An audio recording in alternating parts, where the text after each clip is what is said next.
Hey guys, welcome back to another YouTube video. Now, in today's video, guys, I'm going to be finally talking about the Mar-a-Lago raid, and I know I'm a little bit late to this, but originally I was going to push this to the side and kind of wait to see if this was still going to remain prevalent for a while, and it has. I think it's been almost 2 weeks since this story broke, and it's still, I think, the main topic that's going around right now. And basically, if you haven't heard yet, Trump's mansion, better known as the Mar-a-Lago, was recently raided by the FBI, and they claimed that they did this because they were in search of some declassified documents. So at this point, both sides of the aisle, and including me, and I kind of have this middle of the aisle take about this whole situation, have all formulated their opinion on it. So I'm going to tell you my take on this whole situation. And basically, I'll say right off the bat, and I think all conservatives can agree, and even people in the middle of the aisle can agree, that this was obviously unjustified conduct, and this was simply an excuse to, they basically used the declassified documents as an excuse to search his house because they want to get more information, or possibly get more information about January 6th, and I still can't believe they care about January 6th. They're gonna, guys, if you think they are talking about January 6th, too much, just wait. Next year, they're gonna be talking about it even more because that's when the political campaign ads are gonna be coming out, and, every time, every YouTube video, the start of the video is always going to start with, like, some kind of political campaign ad. It's going to be that time of the year next year, and they're going to be talking about January 6th even more than they did when January 6th first happened last year. But they are going to continue to milk January 6th until the 2024 election, where the winner of the election is finally decided. And yeah, I still can't believe they still care about January 6th. They haven't got even an ounce of additional information about January 6th since the day that it happened.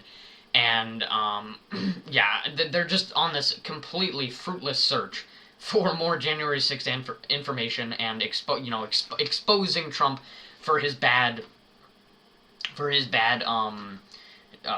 conduct on that day and everything like that. And I don't think I've ever talked about January 6th on the channel yet because I haven't made, enough videos or anything like that.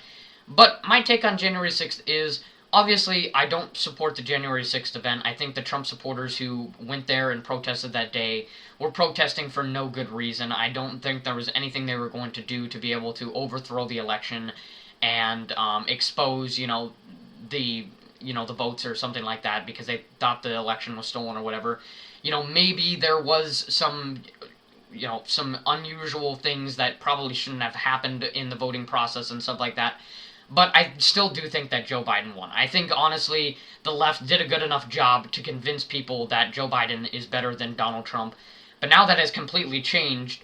Now that we are getting into the midterms here, and Joe Biden has already just screwed up everything he possibly could with his presidency. But I don't think January 6th was a good thing. I think, Trump, even though he told them to peacefully and patriotically protest, I don't think there was any reason that they needed to protest that day. I don't think it was going to do anything.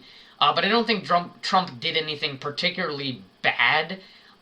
Maybe he was, maybe he was a little bit incompetent with his, response and everything like that. Yeah, maybe he didn't have the proper response to it.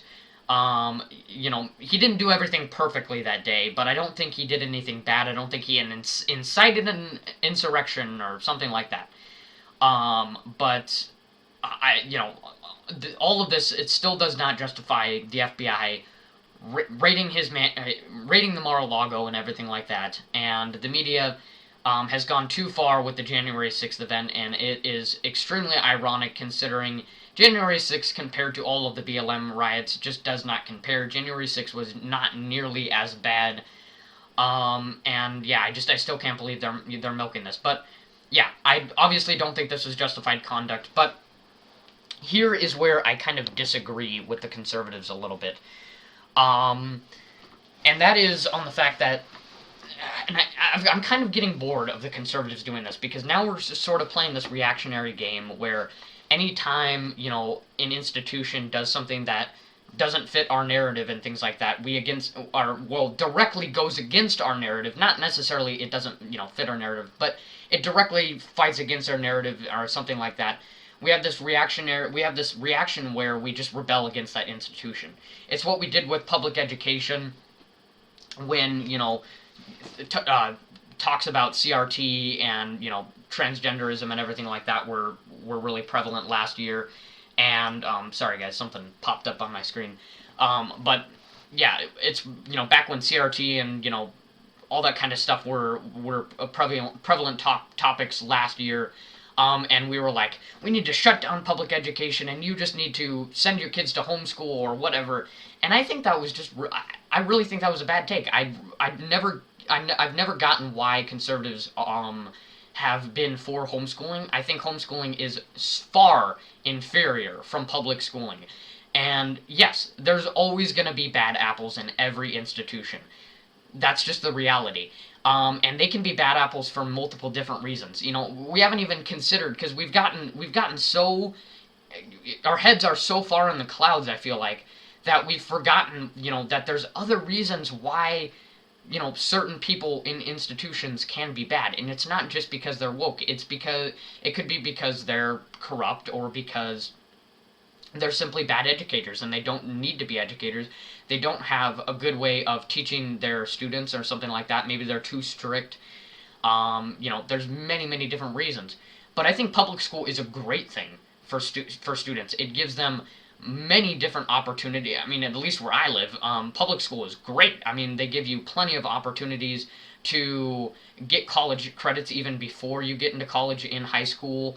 Obviously, sports activities are really fun. Kids love to do those in school. There's various clubs and things like that. And there are some really good educators in public schools that I will remember probably for the rest of my life. And yeah, overall, I think public school is a lot more intriguing, a lot more social, and a lot superior to homeschooling. Homeschooling is just as bad as virtual learning. I mean, there are still places where virtual learning is still accepted, and you can still do virtual learning, which I think is just horrible. I mean, now you can get college credits through online class. Well, I guess that's not virtual learning, but that's online classes. That's a different thing. I'm not even going to talk about that. But yeah, I still can't believe that they're still accepting virtual learning in some cases. I think every student should be one-on-one, should be taught one-on-one with a teacher. So yeah, that's something that I kind of wanted to compare this to. And now they're doing the same thing with the FBI. Now they're saying, we need to shut down the FBI, or some are saying, well, we at least need to radically change the FBI, and I just don't think that's the case. Maybe the officials that gave these orders and said that we need to raid the Mar-a-Lago and everything like that, maybe they need to go to jail for it. But I think there are still some great agents in the FBI who probably didn't want to do this, and probably realized that this was bad, and it's going to give us a bad look and everything like that. But I just don't think that this is a good strategy by conservatives to just rebel against every institution that does something that we don't like, and say that we need to shut it down or whatever. And yeah, I still would support the FBI. Obviously, this was not one of the good things that they did. They've done bad things in the past. I'm not going to lie to myself about that. But I will still continue to support the FBI, more specifically, though, the FBI agents, because there are some really great FBI agents out there who put their lives on the line, quite frankly, every day. And I think law enforcement as a whole is one of the most overlooked jobs. Oftentimes we like to support the military or firefighters or EMTs and everything like that. But I think law enforcement is just as unpredictable as any of those jobs that I just mentioned. I mean, you could be on a night shift, right? And, your shift gets done in 5 minutes, so you just want to pick up like a donut or a drink at a local gas station real quick. But, right before you're about to clock off, you get a DV call, and you're like, dude, man, we need you to, investigate this and everything like that. And, that day you just wanted to grab your donut, clock off, go back home, get a good night's sleep. But that night, instead of doing that, you had to get into a shootout with, like this, mentally ill husband who, was trying to abuse his wife or whatever. And then you end up having to kill him because you fired in the wrong spot, and then you tried to give him medical attention, but it wasn't enough. You couldn't get him to the hospital in enough time, or the hospital couldn't do anything. He was already dead at that point. That's how unpredictable law enforcement can be, and I think it's completely overlooked sometimes. And I think there are some really, really great law enforcement officers, FBI agents, anything law enforcement related. There are some really, really good agents, are really good officers out there who do a great job every day, and are just simply following orders. And they may not necessarily agree with those orders, but they're still really, really great people and everything like that. And this is not trying to say, like, for example, a Nazi soldier was justified in, killing the Jews or whatever. This has nothing to do with that. Obviously, I'm not. If you were trying to go that way, obviously, I'm not justifying, Nazi soldiers or whatever. I think, obviously, their whole purpose or whatever, the Gestapo's whole purpose, was to, incarcerate the Jews and everything like that. So obviously, I'm not trying to compare it to that, but some of the orders they realize they're not good orders, but they still want to pursue this job because they like being a law enforcement officer. They like helping people and all this kind of stuff. So I think there are still some great FBI agents out there. The FBI has been long supported by people. You see people walk around with those hats that say FBI on it and everything like that. So I don't think this means that we need to rebel against the FBI, but I do think that this means that maybe we need to look into replacing some of these officials and everything like that, because this was completely unjustified conduct. And I think whoever was in charge of leading this investigation should go to jail. This should have never happened, and there was absolutely no justification for this. Even if it turns out that they found that Trump was doing something extremely bad, I don't know what to think of, but something that could warrant him getting arrested or whatever, I still don't think it would be justified, because they still have no probable cause to go into the Mar-a-Lago and investigate. So obviously this was unjustified, but the one thing that I definitely don't agree with, that conservatives have been saying, is that the FBI is a terrible institution. They need to be rebelled against, and some have been saying it needs to get shut down completely or whatever. I don't agree with that fully. Maybe the DOJ, because I know some people mentioned the DOJ. I'm not saying the DOJ needs to be shut down, but the DOJ has definitely gotten a lot more lenient as far as crime goes, and the last few years and everything like that. So I can somewhat agree with them on the DOJ on terms of they need to radically change some of their rules there. But as far as the FBI goes, I really don't think they're a bad institution. I think many of the agents there are good people, and that's basically my take on it. So what do you guys think? Tell me in the comment section down below. I figured I'd give my take on this since everybody's been talking about it lately. Everybody, at least in the politics group. So yeah, just wanted to get that out of the way. Stay tuned for future commentary. Otherwise, like and subscribe, guys, and I will see you next time.